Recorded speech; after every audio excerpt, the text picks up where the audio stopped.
ادامه گفتارهای رادیوی فرهنگ.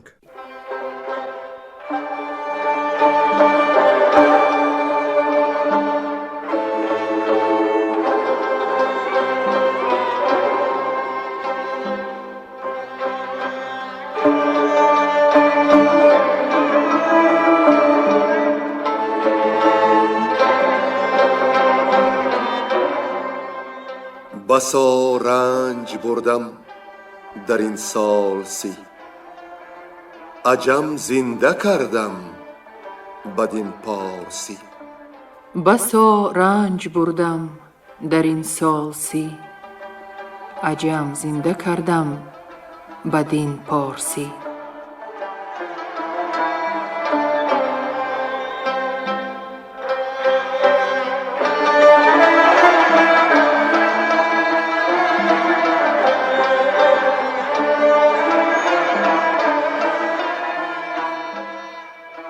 شنونده های ارجمند، با توجه شما محفل ادبی از روی شاهنامه بیزوال ابوالقاسم فردوسی. صدر محفل نظام قاسم.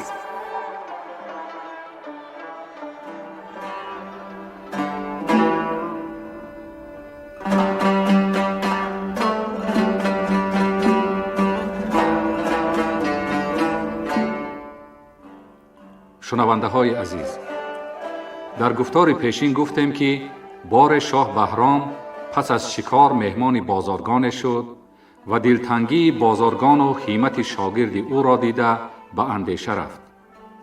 بعد بازگشتن هر دو را به بارگاهش آورد، بازارگان را نکوهش ها و سرزنش ها و شاگرد او را نوازش ها و بخشش ها کرد. سپس بهار آمد و خاک شد چون بهشت و بهرام گور باز به شکار گور رفت. اژدهای را دید و آن را کشته به آباد جای رسید. زن پارسا پادشاه را مهمان کرد و بر رغم شوهر که مهمان را روی خوش نداد، هرچی در روزگار کمبغلانه اش داشت روی خوان آورد. صبح دیگر زن خواست گاو بدوشد و به عزت مهمان بکوشد، ولی تهی دید پیستان گاوش ز شیر، دل میزبان جوان گشت پیر و به شوهرش گفت که دل شاه جهان با ستم گشت جفت، یعنی هرگاه که شاه بیدادگر شود به پیستانها در شود شیر خشک، نبوید بنافت درون نیز مشک. بیدادی پادشاه دل نرم را سنگ خارا کند و زینا و ریا را آشکارا. بهرام گور از این سخنان بسیار خجل گشت و روی به خدا برد که نهال دعایش را پرثمر بدارد و این بدنامی از او ببردارد. خداوند به دادش رسید و از پیستان گاو آن درویش شیر بارید. شاه آن ده را به آن روزبه بخشید و ادامه راه خویش دید. هنگام شکار دیگر به ناگاه مرغ گیرنده شاه غیب زد و بهرام گور جویان از پس آن به باغ آمد. پیر دید آنجا و دختران دلپذیر که یکی چنگ میزد و دیگر چامه میگفت و سیومی به آهنگ آن دست می افشاند و پای می کوفت. شاه جهان آن سه در گران را با مهر بیکران به بارگاه خویش آورد و یکی هفته آنجا ببود، بس خورد و بخشید و گفت و شنود. داستان شاه بهرام گور ادامه دارد و در این گفتار از سرگذشت او بیشتر خواهید شنید. گوینده ها نظر یزدانی، عبدالرشید خوجمقلوف، گلرخسار صفی، حاجی اسماعیل پیر محمد زاده و بنده.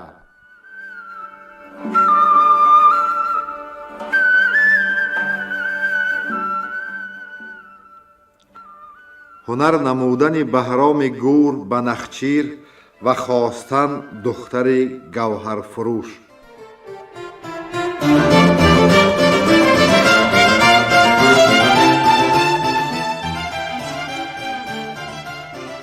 به هشتم بیامد به دشت شکار، خود و روزبه با سوار هزار. همه دشت یک سر پر از گور دید، ز ترکش کمانی کیانی کشید. دو زاغ سیه را به زه برنهاد، ز یزدان پیروزگر کرد یاد. بهاران و گوران شده جستجوی، ز گیتی بروی اندر آورده روی. همه پوست کند این از آن آن از این، ز خونشان شده لعل روی زمین. همه بود بهرام تا گوری نر، به مستی برآشفت یک با دیگر. چو پیروز شد نره گوری دلیر، یک ماده را اندر آورد زیر. به زه داشت بهرام جنگی کمان، بخندید چون دید و شد شادمان. بزد تیر بر پشت آن گوری نر، گذر کرد بر گور پیکان و پر. نر و ماده را بر دو بر هم بدوخت، دلی لشکر از زخم او برفروخت. ز لشکر هر آن کس که آن زخم دید، بر آن شهریار آفرین گسترید. که چشمی بد از فری تو دور باد، همه روزگارانی تو سور باد. به مردی تو اندر زمانه نوی، که هم شاه و هم خسرو و هم گوی.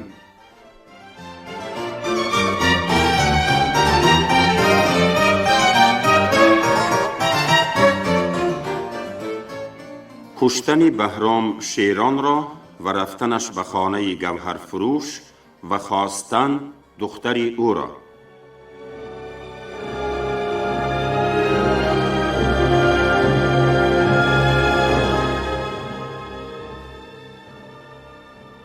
و آنجا برانگیخت شبرنگ شاه، یکی بیشه پیش اندر آمد براه. دو شیری ژیان پیش آن بیشه دید، کمان را بزه کرد و اندر کشید. بزد بر بر و سینه شیر چاک، گذر کرد پیکان و پر تا به خاک. بری ماده شد تیز و بگشاد شست، بری شیر با گیردرانش ببست. چنین گفت کین تیری بی پر بود، نبود تیز پیکان او گر بود. سپاهش همه خواندند آفرین، که ای نامور شهریاری زمین. ندید و نبیند کسی در جهان، چو تو شاه بر تخت شاهنشهان. چو با تیری بی پر تو شیر افکنی، پی کوه خارا زبون برکنی. بدان مرغزار اندرون راند شاه، ز لشکر هر آن کس که بود نیک خواه. یکی بیشه دیدند پرگوسپند، شبانان گریزان ز بیمی گزند. یکی سرشبان دید بهرام را، ندیدی ز بیمی ددارام را.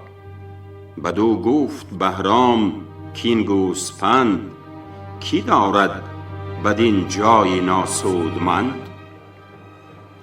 بدو سرشبان گفت که نامدار، ز گیتی من آیم بدین مرغزار. همین گوسفندان گوهر فروش، به دشت اندر آوردم از کوه دوش. توانگر خداوند این گوسفند، نپیچد همه از نهیبی گزند. بخروار با نامور گوهر است، همان زر و سیم است و هم زیور است. ندارد بجز دختری چنگ زن، سری جعد و زلفش شکن بر شکن. نگیرد جز از دست دختر نبید، کسی مردمی پیر از آن سان ندید. اگر نیستی دادی بهرام شاه، مرو را کجا ماندی این دستگاه؟ شهنشاهی گیتی نکوشد به زر، همان موبد است نیست بیدادگر. پس آنگه شبان گوید ای نامدار، دلیر و خردمند و گرد و سوار. نگویی مرا کین ددان را کی کوشت، که او را خدای جهان باد پوشت. بدو گفت بهرام کین هر دو شیر، تبه شد ز پیکان مردی دلیر. چو شیران جنگی بکشت او برفت، سوار سرافراز با یار هفت. کجا باشد ایوان گوهر فروش، پدیدار کن راه بر ما مپوش. بدو سرشبان گفت از ایدر برو، ده تازه پیش اندر آید نو. به شهر آید آواز آن جایگاه، به نزدیکی کاخ بهرام شاه. چو گردون بپوشد حریری سیاه، به جشن آید این مردی با دستگاه. گریدون که باشد لخت درنگ، به گوش آیدت نوش و آوای چنگ. چو بشنید بهرام بالای خواست، یکی جامه خسروارای خواست. جدا شد ز دستور و از لشکرش، همانا پر از آرزو شد سرش. چنین گفت با مهتران روزبه، که اکنون شود شاه ایران بده. بکوبد دری خان گوهر فروش، همه سوی گفتار دارید گوش. بخواهد مران دوخت را از پدر، نهد بی گمان بر سرش تاج زر. وز آنجا به مشکوی زرین برد، دیگر در شبستانی برزین برد. نیابد همه سیری از خفت و خیز، شبی تیره زو جفت گیرد گریز. شبستان مرو را فزون از صد است، شهنشاه از این گونه باشد بد است. کنون 930 تن از دختران، همه بر سران افسرانی گران. شمرده است خادم در ایوان شاه، کز ایشان یکی نیست بی دستگاه. همی باج خواهد ز هر مرز و بوم، به یک مه پریشان بود باژ روم. دریغ این برو کتف و بالای اوی، دریغ این رخی مجلس آرای اوی. نبیند چونو کس به بالا و زور، به یک تیر بر هم بدوزد دو گور. تبه گردد از خفت و خیزی زنان، به زودی شود سود چون بدتنان. کند دیده تاریک و رخساره زرد، به تن سوست گردد بر رخ لاژورد. ز بوی زنان موی گردد سپید، سپیدی کند زین جهان ناامید. جوان را شود کوژ بالای راست، ز کاری زنان چند گونه بلاست. به یک ماه یک بار از آمیختن، گر افزون کنی خون بود ریختن. همین مایه از بهر فرزند را، بباید جوانی خردمند را. چو افزون کنی کاهش افزون بود، ز سستی تنی مرد بی خون بود. برفتند گویان به ایوان شاه، چو خورشید بر چرخ گم کرد راه. شبی تیرگون رفت بهرام گور، پرستنده یک تن ز بهر ستور.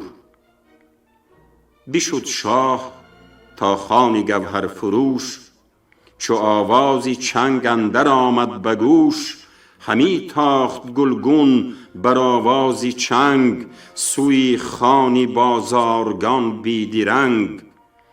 بزد حلقه را بر در و بار خواست، خداوند خورشید را یار خواست.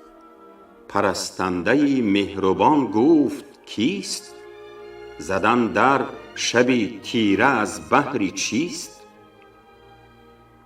چنین داد پاسخ که شبگیر شاه بیامد سوی دشت نخچیرگاه. بلنگید در زیر من بارگی، از او باز ماندم به یک بارگی. چونین اسپ و زرین ستامم به کوی، بدزدد کسی من شوم چاره‌جوی. بیامد کنیزک به دهقان بگفت که مردی همی خواهد از ما نهفت. همی گوید اسپم به زرین ستام، بدزدند از ایدر شود کار خام. چونین داد پاسخ که بگشای در، تو مهمان ندیدستی ایدر مگر؟ کنیزک دوان رفت و بگشاد در، به بهرام گفت اندر آی ای پسر. چو شاه اندر آمد چنان جای دید، پرستنده هر جای بر پای دید.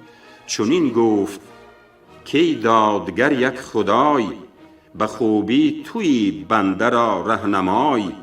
مبادا بجز داد آیین من، مباد آز و گردن کشی دین من. همه کار و کردار من داد باد، دلی زیر دستان به ما شاد باد. گر افزون شود دانش و داد من، پس از مرگ روشن شود یاد من.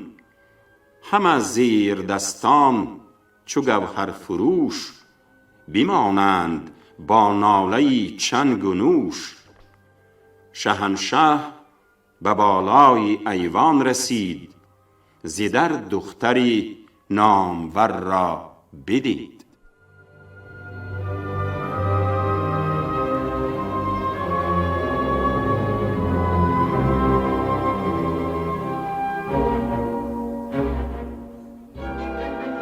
چو دهقان ورا دید بر پای خواست، بیامد هم آورد بالای راست. بدو گفت شب بر تو فرخنده باد، دل بدگسالان تو کنده باد. نهالی بیفکند بالیش نهاد، ز دیدار او میزبان گشت شاد. گرانمایه خانه بیاورد زود، نهاده برو خوردنی هرچی بود. بیامد یکی مرد مهتر پرست، بفرمود تا اسپ او را ببست. پرستنده را نیز خان ساختند، یکی جای دیگر بپرداختند. همان میزبان را یکی زیرگاه، نهادند و بنشست نزدیک شاه. به پوزش بیاراست لب میزبان، به بهرام گفت کای گوی مهربان. توی میزبان اندرین کاخ من، بیامیز با رای گستاخ من. چنان خورده شد جام باید گرفت، به خواب خوش آرام باید گرفت. چو شب تیره و باده خسروی، چو گشتی ز می مست پس بغنوی.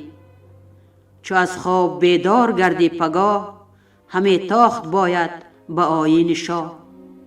بدو گفت بهرام تیره شبان، که یابد چنین تازه رخ میزبان. به یزدان نباید شدن ناسپاس، دل ناسپاسان بود پر هراس. کنیزک ببرد آب دستان و تشت، ز بیدار مهمان همی خیره گشت. چو شد دست شسته می و جام خواست، به می رامش و کام و آرام خواست. کنیزک بیاورد جام نبید، می سرخ و جام از گل و شنبلید. بیازید دهقان به جام از نخوست، بخورد و به مشک و گلابش بشوست. به بهرام داد آن دلارام جام، بدو گفت میخواره را چیست نام؟ هم اکنون بدین با تو پیمان کنم، به بهرام شاهت گروگان کنم. فراوان بخندید از او شهریار، بدو گفت نامم گشسپی سوار. من ایدر با آواز جنگ آمدم، نه از بهر جام و درنگ آمدم. بدو میزبان گفت که این دخترم، همه با آسمان اندر آرد سرم. همو میگسار و همو چنگ زن، همو چامگوی است و انده شکن. دلارام را آرزو نام بود، همه غمگسار و دلارام بود. به سروی سهی گفت بردار چنگ، به پیشی گوشسب آی با بوی و رنگ. بیامد بری پادشاه چنگ زن، خرامان بسان سهیل یمن. به بهرام گفت ای گزیده سوار، به هر چیز ماننده شهریار. چنان دان که این خانه سور توست، پدر میزبان است و گنجور توست. شبان سیاه بر تو فرخنده باد، سرت برتر از ابر بارنده باد. بدو گفت بنشین و بردار چنگ، یکی چامه باید مرا بی درنگ. شود ماهیار اندرین شب جوان، گروگان کند پیش میهان روان. زنی چنگ زن چنگ بر گرفت، نخستین خورش مغان در گرفت. چرودی بریشیم سخنگوی گشت، همه خانه از وی سمنبوی گشت. دیگر جامه باب خود ماهیار، چو سروی سهی بر لب جویبار. چو کافور گردی گلی سرخ موی، زبان گرم گوی و دل آزرم جوی. همیشه بداندیشت آزرده باد، بدانش روان تو پرورده باد. تو ای چون فریدون آزاده خوی، منم چون پرستار و نام آرزوی. ز مهمان چنان شاد گشتی که شاه، به جنگ اندرون چیره بیند سپاه. چو این گفته شد سوی مهمان گذشت، ابا چامه و چنگ نالان گذشت. به مهمان چنین گفت که ای شاه فش، بلند اختر و یک دل و کینه کش. کسی کو ندیده است بهرام را، ستوده سوار دلارام را. نگه کرد باید بر روی تو بس، جز او را نمانی ز لشکر و کس. میانت چو غرو است و بالا چو سرو، خرامان شده سرو همچون تذرو. به دل نره شیری به تن ژنده پیل، به آورد خیشت افکنی بر 2 میل. رخانت به گلنار ماند درست، تو گویی همه بر گل و لاله روست. 2 بازو به کردار رانی هیون، ز پای اندر آری کوه بی ستون. برنج آفریند فلک چون تو مرد، ندیدم بسانی تو اندر نبرد. تنی آرزو خاک پای تو باد، همه زندگانی برای تو باد. جهان را از آن چامه و چنگ اوی، زیدیدار و بالا و فرهنگ اوی. به او بربر آنگونه بود مبتلا، که گفتی دلش گشت گنجی بلا. چو در پیش او مست شد ماهیار، چنین گفت با میزبان شهریار. که دختر به من ده به آیین دین، چو خواهی که یابی بداد آفرین. چنین گفت با آرزو ماهیار، کز این شیردل چند خواهی نثار. نگه کن بدو تا پسند آیدت، بری او شوی سودمند آیدت. چنین گفت با ماهیار آرزوی، که ای باب آزاده نیک خوی. مرا گر همه داد خواهی به کس، همالم گشسب سوار است و بس. کی باشد که بیند بر این گونه مرد، نگوید به بهرام کز راه برد. به گفتار دختر بسنده نکرد، به بهرام گفت که ای سوار نبرد. به ژرفی نگه کن سر و پای او، همان کوشش و دانش و رای او. نگه کن به دل تا پسند تو هست، از او آگهی بهتر است از نشست. بدین نیکویی نیز درویش نیست، به گفتن مرا رای کم بیش نیست. اگر بشمری گوهر ماهیار، فزون آید از بدره شهریار. مکن سرسری امشب آرام گیر، گر او را همه بایدت جام گیر. به مستی بزرگان نبندند بند، به ویژه کسی کو بود ارجمند. بمان تا برآرد سپهر آفتاب، سر نامداران برآید ز خواب. بیاریم پیرانی داننده را، شکیبا دل و نیز خواننده را. شبی تیره از رسم بیرون بود، نه آیین شاه آفریدون بود. نه فرخ بود مست زن خواستن، وگر نیز کار نواراستن. بدو گفت بهرام که این بیهوده است، زدن فال در راه داور بد است. پسند من است امشب این چنگ زن، تو این فال بد تا توانی مزن. پدر گفت با دختر ای آرزوی، گزیدی پسندی تو او را بشوی. بدو گفت آره پسندیدمش، به چشمی سر از دور چون دیدمش. بکن کارزان پس به یزدان سپار، نگردون بکین است با ماه یار. پدر گفت که اکنون تو جفتی وی، چنان دان که اندر نهفتی وی. بدو داد و بهرام گورش بخواست، چو شب روز شد کارها گشت راست.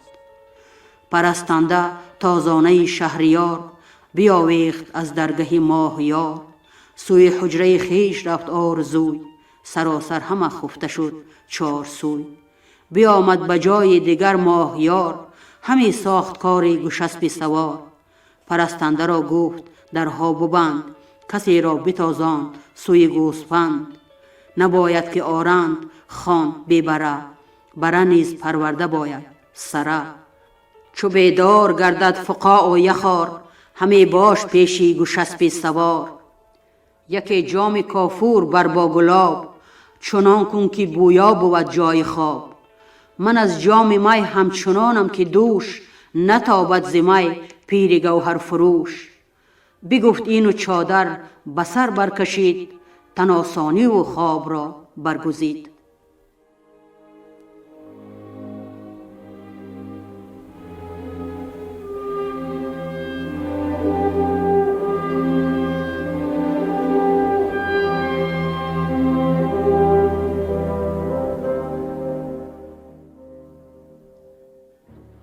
چو خورشیدی تابنده بنمود تاج، زمین شد به کردار رخشنده عاج. بیامد سپردار و ژوبین کشان، بجستند از آن تازیانه نشان. سپاه انجمن شد به درگاه بر، چنان هم کجا بر دری شاه بر. هر آن کس که تازانه دانست باز، برفتند و بردند پیشش نماز. چو دربان بدید آن سپاه گران، سپرداری بسیار و ژوپین وران. بیامد سری خفته بیدار کرد، همان از می ناب هوشیار کرد. بدو گفت برخیز و بگشای دست، نه هنگام خواب است و جای نشست. که شاه جهان است مهمان تو، بدین بینوا میهن و مان تو.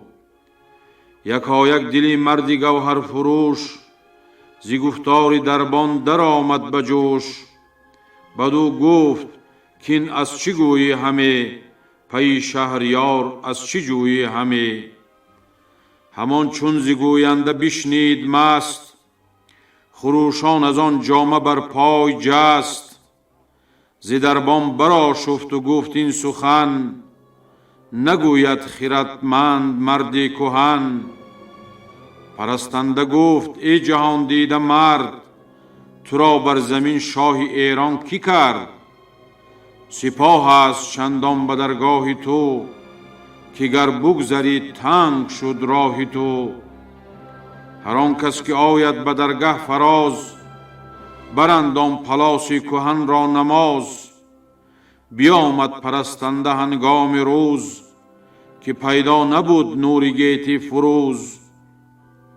یکی تازیانه بزر تافته، به هر جای گوهر برو بافته. بیاویخت از پیش درگاه ما، بر آن سو که باشد گذرگاه ما. کنون کار بر ساز و سستی مکن، زی می نیز ناتندرستی مکن. زی دربان چو بشنید یک سر سخن، بپیچید بیدار مردی کهن. که من دوش پیشی شهنشاه مست، چرا گشتم و دخترم می پرست. بیامد سوی حجره آرزوی، بدو گفت ای ماه آزاد خوی. شهنشاه بهرام بود آنکه دوش، بیامد سوی خان گوهر فروش. همی آمد از دشت نخچیرگاه، اینان تافت است از کهندیش براه. کنون خیز و دیبای رومی بپوش، بنه بر سر افسر چنان چون که دوش، نثار بر از گوهری شاهوار، سه یاقوت سرخ از دری شهریار. چو بینی رخی شاه خورشید فش، دوتایی برو دست کرده بکش. منو را مبین چشم در پیش دار، ورا چون روان و تنی خویش دار. چو پرسد با وی سخن نرم گوی، سخنها با آزرم و با شرم گوی. من اکنون نیایم مگر خواندم، به جای پرستنده بنشاندم. بسان حمالان نشستم بخوان، که اندر تنم پاره باد استخوان. به می نیز گستاخ گشتم به شاه، به پیر و جوان از می آید گناه. همانگه یک بنده آمد دوان، که بیدار شد شاه روشن روان. که برخاست از خواب شد تندرست، به باغ اندر آمد سر و تن بشست.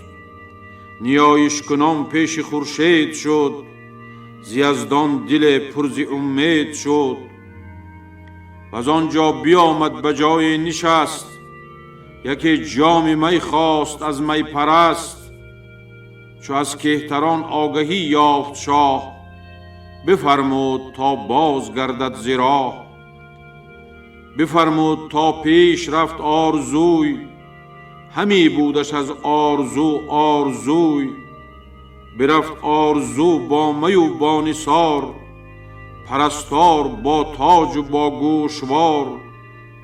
دوتایی شد و بر زمین بوسه داد، بخندید از او شاه و دل گشت شاد. بدو گفت شاه این کجا داشتی، مرا مست کردی و بگذاشتی. همان جامه و چنگ ما را بس است، نثار زنان بهر دیگر کس است. بیاران چی گفتی ز نخچیرگاه، ز زخمی سری نیزه و رزم شاه. و از آن پس بگفتا که گوهر فروش، کجا شد که ما مست گشتیم دوش. چو بشنید دختر پدر را بخواند، همه از دل شاه خیره بماند. بیامد پدر دست کرده بکش، به پیش شهنشاه خورشید فش. بدو گفت شاها ردا بخردا، بزرگا سترگا گوا موبدا. همه ساله گیتی به کام تو باد، به هر جای بر تاج نام تو باد. کسی که خورد داروی بیهوشی، نباید گزیدن جز از خاموشی. ز نادانی آمد گنهگاریم، گمانم که دیوانه پنداریم. سزدگر که بخشی گناه مرا، درخشان کنی روی ماه مرا. منم بر درت بنده بی خرد، شهنشاهم از مردمان مشمرد. چنین داد پاسخ که از مرد مست، خردمند چیز نگیرد به دست. کسی را که می اندوه آرد بروی، نباید که بیند ز می رنگ و بوی. به مستی ندیدم ز تو بدخویی، همان زارزو این سخن بشنوی. تو پوزش بدان کن که تا چنگ زن، بگوید همان لاله اندر سمن. بگوید همه تا بدان می خوریم، غمی روز ناآمده نشمریم. زمین بوسه داد آن زمان هوشیار، بیاورد خوان و برآراست کار. بزرگان که بودند بر در سرای، بیاوردشان مرد پاکیزه رای. سوی حجره خویش رفت آرزوی، ز مهمان بیگانه پرچین بروی. همی بود تا چرخ پوشد سیاه، ستاره پدید آمد از گرد ماه. چنان خورده بود آرزو را بخواند، به کرسی زرپیکرش برنشاند. بفرمود تا چنگ برداشت ماه، بر آن جامه کز پیش فرمود شاه. چنین گفت که شهریار دلیر، که بگذارد از نام تو بیشه شیر. توی شاهی پیروزی لشکر شکن، تو را روی چون لاله اندر سمن. به بالای تو بر زمین شاه نیست، به دیدار تو بر فلک ماه نیست. سپاهی که بیند کلاه تو را، به جنگ اندر آوردگاه تو را. بدرد دل و مغزشان از نهیب، بلندی ندانند باز از نشیب. همانگه چو از باده خرم شدند، ز خوردن به جام دمادم شدند. بیامد بری پادشاه روزبه، گزیدند جای مرو را بده. ایماری بیاورد و خادم چهیل، همه ماه رو و همه دلگسیل. رخی رومیان همچو دیبای روم، از ایشان همه تازه شد مرز و بوم. بشد آرزو تا به مشکوی شاه، ز گوهر به سر برنهاده کلاه.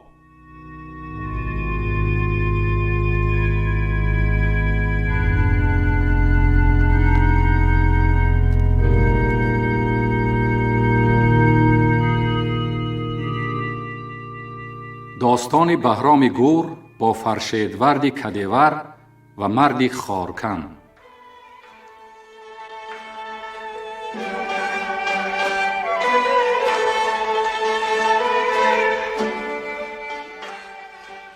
بیامد شهنشاه با روزبه، کشاده دل و شاد از ایوان مه. همه راند گویان به مشکوی خیش، به سوی بتان سمنبوی خیش. بخفتان شب و بامداد پگاه، بیامد سوی دشت نخچیرگاه. همه راه و بی راه لشکر گذشت، چنان شد که یک ماه نامد ز دشت. سراپرده و خیمه ها ساختند، ز نخچیر دشت بپرداختند. کسی را نیامد بر آن دشت خواب، می و گوشت نخچیر و چنگ و رباب. بیابان همه آتش افروختند، تر و خشک هیزم همه سوختند. برفتند بسیار مردم ز شهر، کسی کش ز دینار بایست بهر. همه بود چند خرید و فروخت، بیابان ز لشکر همه برفروخت. خریدی همه مرد بازارگان، ده آهو و گور بها چارگان. ز نخچیر دشت و ز مرغان آب، همه یافت خواهنده چندان کباب. که بردی به خروار تا خان خیش، بری خورد فرزند و مهمان خیش. چو ماه برآمد شتاب آمدش، همه بازنان رای خواب آمدش. بیاورد لشکر ز نخچیرگاه، ز گردی سواران ندیدند راه. همه رفت لشکر به کردار گرد، همه تا رخی روز شد لاژورد. یکی شارسان پیششان در براه، پر از برزن و کوی و بازارگاه. بفرمود تا لشکرش با بونه، گذارد نماند کسی یک تنه. بپرسید تا مهتری ده کجاست، سر اندر کشید و همه رفت راست. شکسته در دید پهن و دراز، بیامد خداوند بردش نماز. بپرسید که این جای ویران کی راست، میانی ده این جای ویران چراست. خداوند گفت این سرای من است، همین بخت بد رهنمای من است. نه گاو استم در، نه پوشیش نه خر، نه دانش نه مردی نه پا و نه پر. مرا دیدی اکنون سرایم ببین، بر این خانه نفرین به از آفرین. ز اسپ اندر آمد بدید آن سرای، جهانجوی را سوز شد دست و پای. همه خانه سرگین بود از گوسفند، یکی طاق بر پای و گاه بلند. بدو گفت چیز ز بهری نشست، فراز آوره مرد مهمان پرست. چنین داد پاسخ که بر میزبان، به خیره چرا خندی ای مرزبان. گر افکندنی هیچ بودی مرا، مگر مرد مهمان ستودی مرا. نه افکندنی هست و نه خوردنی، نه پوشیدنی و نه گستردنی. به جای دیگر خانه جویی سزاست، که ایدر همه کارها بینواست. ورا گفت بالش نگه کن یکی، که تا برنشینم برو اندکی. بدو گفت که ایدر نه جای نکوست، همانا تو را شیر مرغ آرزوست. بدو گفت مهمان که شیر آر گرم، همان چون بیابی یک نان نرم. چنین داد پاسخ که ایدون گمان، که خوردی و رفتی بیزی شادمان. اگر نام بودی در تنم جان بودی، اگر چند جانم به از نام بودی. بدو گفت اگر نیستد گوسپند، کی آمد به خوانی تو سرگین فکند. چنین داد پاسخ که شب تیره گشت، سراسر ز گفتار تو خیره گشت. یکی خانه بگزین که دارد پلاس، خداوند آن خانه دارد سپاس. چی باشی به نزدیکی شور بخت، که بیستر کند شب ز برگی درخت. ز زر تیغ داری و زرین رکیب، نباید که آید ز دزدت نهیب. چو خانه بدین گونه ویران بود، گذرگاه دزدان و شیران بود. بدو گفت اگر دوست شمشیر من، ببردی کنون نیستی زیر من. تو این شب مرا جای ده در سرای، به چیزی دیگر نیز ناریم رای. کدیور بدو گفت از این در مرنج، که در خان ما کس نیابد سپنج. بدو گفت شاه ای خردمند پیر، چی باشی همه پیش من خیر خیر. چنان چون گمانی من است تا بی سر، ببخشای بر من تو ای راد مرد. کدیور بدو گفت این آبگیر، ندیدی فزون از دو پرتاب تیر. بخور چند خواهی و بردار نیز، چی جویی بدین بینواخانه چیز.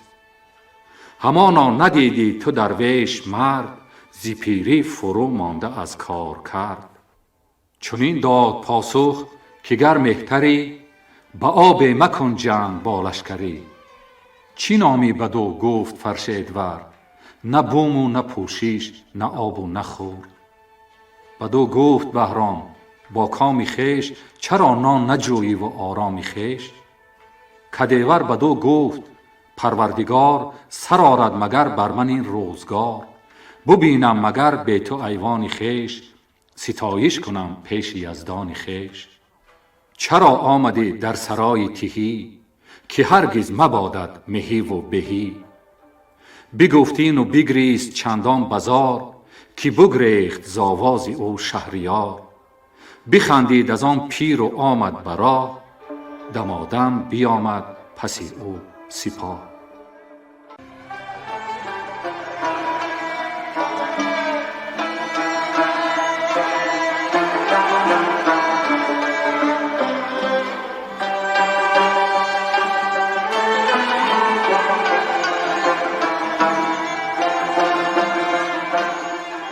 شما محفل ادبی را از روی شاهنامه بیزوال ابوالقاسم فردوسی شنیدید. تهیه‌گر خیرالله ابراهیم، منظم آواز معرفت خالق، صدابردار برنای نظام. شاد و پیروز باشید.